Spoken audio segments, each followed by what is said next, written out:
I still remember the exact moment her text lit up my phone. It was just after midnight. I was standing by the window of my high-rise apartment, watching the glow of the city below, wondering, for the 100th time, why I felt so empty despite having everything I once dreamed of. I had just closed a $60 million deal, one that took 6 months of sleepless nights and ruthless negotiation. People thought I was living the dream. Maybe I was. But something was missing. And then it happened. Single text message popped up on my private line, one I'd never given out. Hi. I'm sorry to bother you. I don't know if this is the right number. I need help. My baby hasn't had formula in 2 days. I don't know who else to turn to. I'm sorry. No name, no backstory. Just raw, trembling desperation. I was seconds away from deleting it. Another scam, I thought. But something in the way it was written stopped me. There was no pleading, no dramatic details, just quiet honesty. And that apology? It wasn't for asking. It was for existing. Didn't sleep that night. I didn't reply either. I traced the number.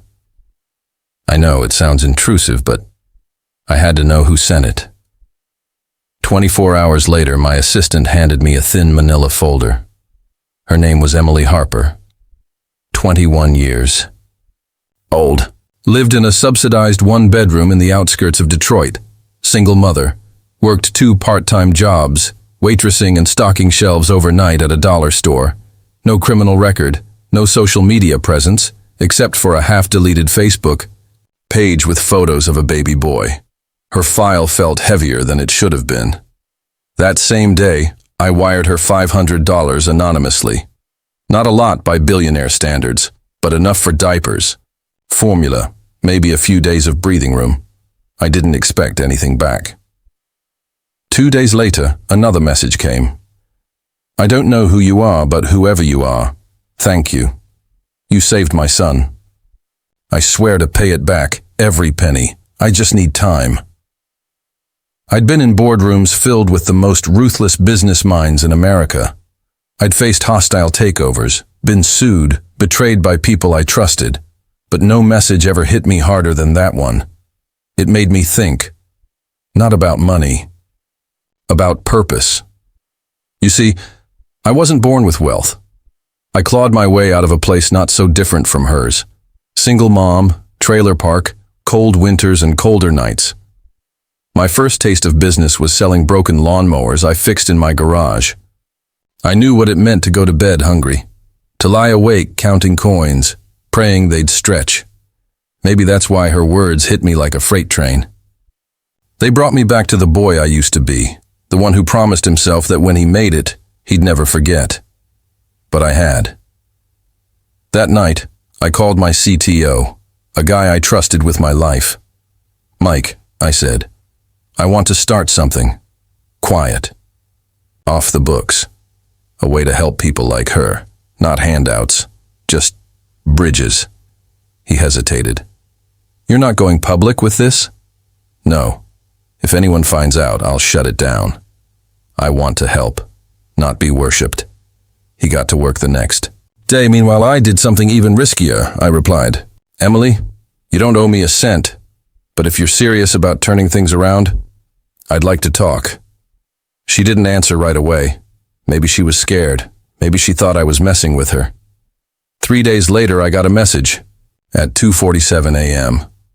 I'll do anything. I just want my son to be proud of me. That's when everything changed. Not just for her, but for me. Because what started as one accidental message became a lifeline for both of us. And neither of us could predict what would happen next. The morning after her message, I canceled my usual meetings and took a walk through the city. No entourage, no driver. Just me, a hoodie, and the weight of a decision that could change someone's life. I had no clue if Emily would even show up. We agreed to meet at a quiet cafe in an old part of town, neutral ground. I arrived early, took a corner seat, and waited. Exactly 17 minutes later, she walked in. And I'll tell you this, she didn't look like a victim. She looked like someone who had spent every ounce of energy just surviving. Worn sneakers, faded jeans. Her sweater had a bleach stain on the sleeve, and she kept wringing her hands like they were soaking wet. But her eyes? Sharp, alert, defiant. She spotted me, hesitated, then walked over. "You're the guy," she said quietly. Not a question. "I'm the guy." We didn't shake hands, didn't smile. I gestured to the chair across from me. She sat down like she was expecting an interrogation. "I'm not a charity," I began. "But I believe in giving chances." She blinked. "What does that mean?" "It means I don't want to give you money. I want to give you something better. A way out." Silence. Then a whisper. "Why?" I took a breath. "Because someone once gave me that chance. And because you remind me of my mother." Her lips tightened. She didn't ask for details. She just stared at the napkin holder, like it held the answers she was too scared to hear. Over black coffee and one shared slice of toast, she wouldn't let me buy her breakfast. I laid it all out. I was building a pilot program, an initiative, under the radar, designed for people stuck in the cycle of poverty, not because they're lazy or stupid, but because life stacked the deck against them. It would involve mentorship, financial literacy, job placement, and a stipend for basic needs during training. I told her I wanted her to be the first. She looked at me like I was handing her the moon. Then she said, "What if I screw it up?" "You probably will," I replied. "At least once. But I'll be watching. Not to judge. To catch you if you fall." Emily's training began the next week. I had her report directly to my head of operations under a fake name, so she wouldn't be treated any differently. She thought she was just a regular intern. No one in the company knew who she really was, except me and Mike. She started at the bottom. Filing. Scheduling. Reading financial reports with a toddler bouncing on her lap during Zoom meetings. It was chaos. But she never missed a day. Never asked for special treatment. And every time I passed her in the hallway, she nodded at me, like I was just another executive. But behind the scenes, I watched her blossom. She had questions. Real ones. She challenged assumptions, offered insights I didn't expect. I started forwarding her notes to department heads without saying who wrote them. They thought they were coming from one of our consultants. By the third month, something shifted. She stopped apologizing. She started suggesting. She walked into my office one afternoon and said, "Your onboarding system sucks." I could fix it for free. I raised an eyebrow. "You think you can improve a system a dozen MBAs built?" "No. But I know what it's like to be new, broke, and terrified." They don't. I let her try. 2 weeks later, employee satisfaction. Scores jumped 17%. I promoted her. Quietly. Her income doubled. I doubled her stipend too, without explanation. But she never asked for more. Every dollar went into a separate account for her son's future. I know because I set it up myself. Then came the media storm. One of our competitors leaked rumors that I was hiding a secret program to groom low-income workers into executives. They made it sound like I was running some underground society. Headlines exploded. I called Emily into my office. She looked terrified. "I'll step down," she said instantly. "If it hurts the company, I'll walk away." "No," I told her. "We double down." That night, I went public. I stood on stage at a tech conference in San Francisco and told the entire industry about Emily Harper. I didn't share the baby formula text. That part was sacred. But I told the world she came from a place no one cared to look and outperformed Ivy League hires within 6 months. And I said this: grit isn't taught in school. Resilience isn't inherited through wealth. We're done ignoring talent just because it doesn't wear a suit. The backlash was brutal. Investors called me reckless. Critics called it a PR stunt. Some even accused me of exploiting her story for applause. But Emily, she just kept showing up. That's when I knew she wasn't just a survivor. She was a force. The next time she walked into my office, she didn't knock. She sat down, placed a file on my desk and said, "I have a business idea. It's not perfect, but it could help millions of women like me." I opened the folder. It wasn't just good, it was brilliant, and it was only the beginning. I flipped through her business proposal 3 times that night. Each time, I saw something different. It wasn't just a plan, it was a manifesto. Emily wanted to build a digital platform, a lifeline for single mothers, struggling caregivers, women trapped between rent, childcare, and minimum wage jobs. Not a charity, not a handout. A launch pad. Her idea was simple, yet profound. A mobile app that connected under-resourced women with flexible, remote work opportunities, childcare support credits, financial literacy tools, and emergency grants, all curated and backed by companies willing to invest in potential, not just polished resumes. "I want them to skip the desperation phase," she told me, eyes blazing. "I want them to be able to buy formula without begging a stranger." Her voice cracked on that last line. She didn't mean to let it slip, but we both knew what she was remembering. I leaned back and crossed my arms. "I'll fund it," I said. "But there's a condition," she braced herself. "You're not giving this away. You're leading it. I want you as CEO." Her mouth opened, then shut again. She stared at me like I'd lost my mind. "I can't run a company. You already are. You've been leading half of mine for the last 4 months. But I don't have a degree. I don't have credentials. I don't even have a LinkedIn profile." I smiled. "Credentials don't build empires. Hunger does." It took some convincing. She was terrified of the spotlight. But eventually, she said yes, with, "One caveat. I don't want my name on it. Not yet. I want the work to speak first." So we built it in stealth mode, gave it a code name, Project Harbor, because that's what it was, a safe place in the storm. We pulled in a skeleton team, designers, coders, financial strategists, all handpicked. Emily led every meeting. She reviewed every wireframe, rewrote every onboarding message, and made sure every feature served real needs. She even interviewed other single mothers to pressure test the platform. One night, well past midnight, I found her asleep in the server room, a half-empty bottle of baby formula on her desk. She didn't know I took a photo. I kept that picture. Still have it. After 6 months of building, we launched the beta, quietly, in 3 cities. No ads, just word of mouth. It exploded. Within 2 weeks, 10,000 women signed up. By the end of the first month, over 4,000 had found income opportunities, virtual, tutoring, transcription work, call center contracts, remote assistant gigs. Companies started reaching out to us. They were blown away.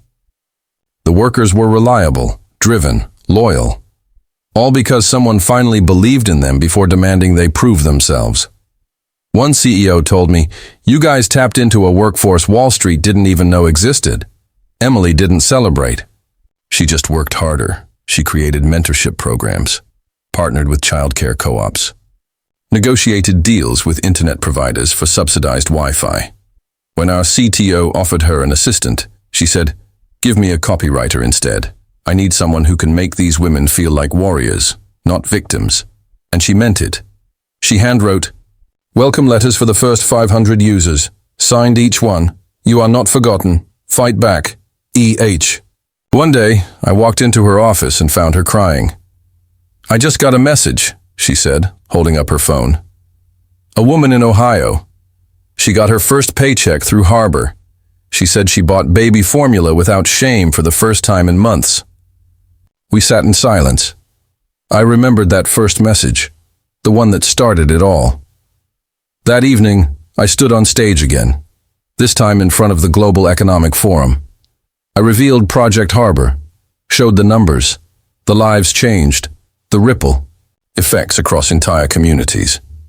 Then I stepped back and introduced Emily Harper.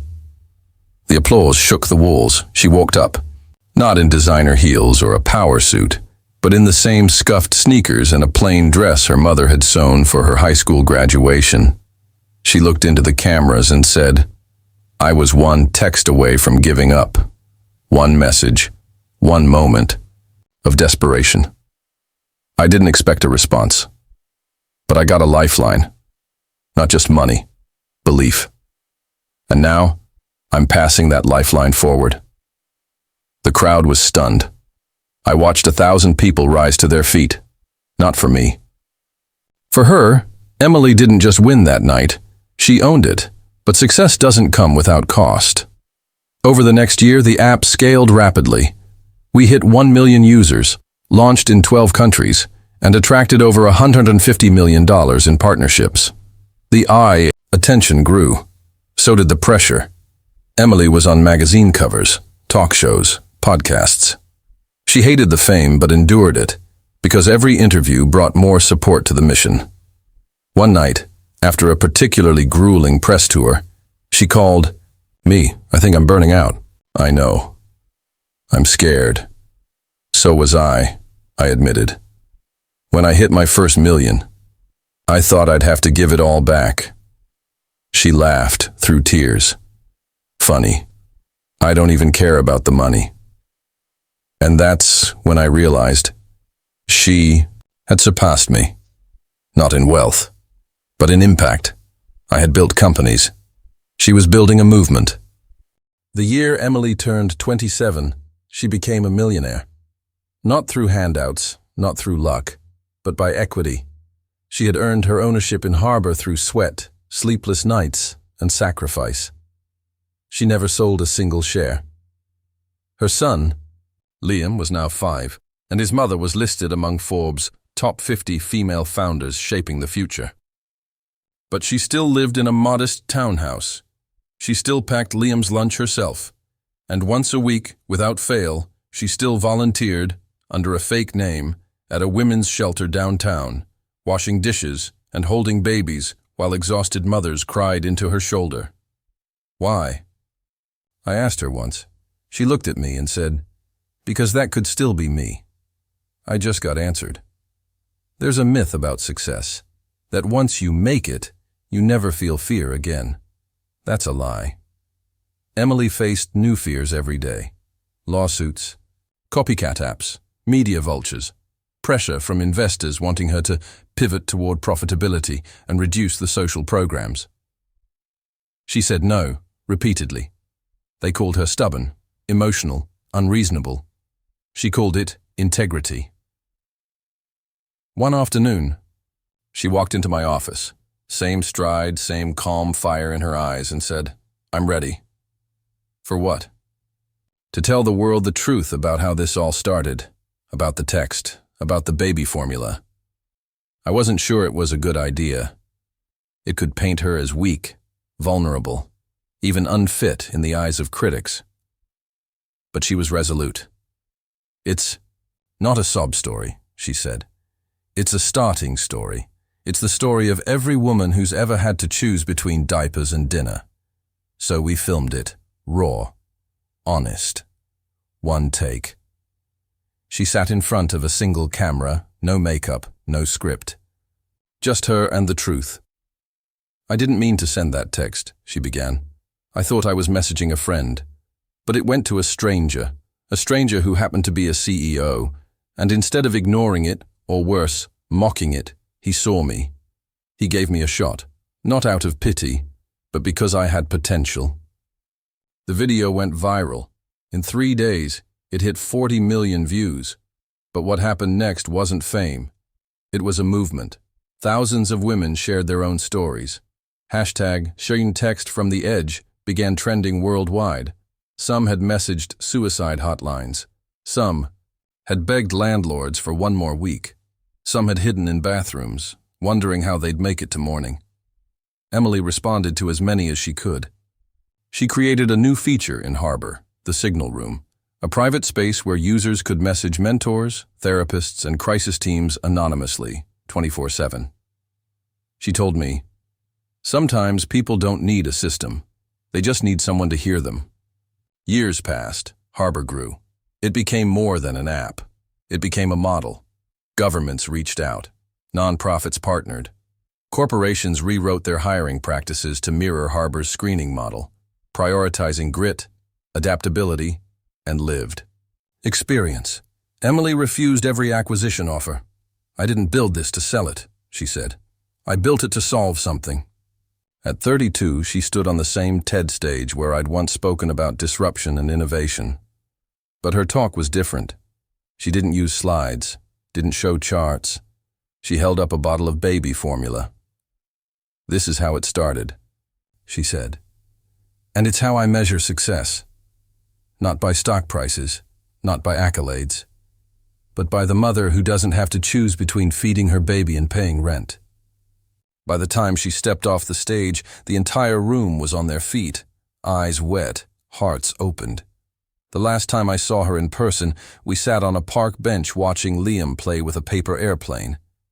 She looked older, wiser, not tired, but deeply full. "You changed the world," I told her. She smiled but shook her head. "No, you changed mine, and I just paid it forward." Then she turned to me and said something I'll never forget. "Maybe success isn't reaching the top. Maybe it's reaching back so someone else can climb too." Emily Harper went on to be nominated for the Nobel Peace Prize. She declined interviews. She focused on building a harbor in every country that asked. And me? I stepped down from my own company 2 years later, appointed a new CEO. I joined Harper as a board member, silent, supportive, proud. I still remember the day her message came through. I almost deleted it. What if I had? What if I'd dismissed it as spam? What if I'd never seen the plea beneath the desperation? But I did, and she didn't waste it. Now when people ask me how I became a billionaire, I tell them this. I got lucky. But real wealth? That came from answering a message that wasn't meant for me, and deciding to act anyway. And somewhere out there, a young woman struggling to breathe beneath the weight of the world is typing a message to a number she hopes still works. And maybe, just maybe, someone will answer.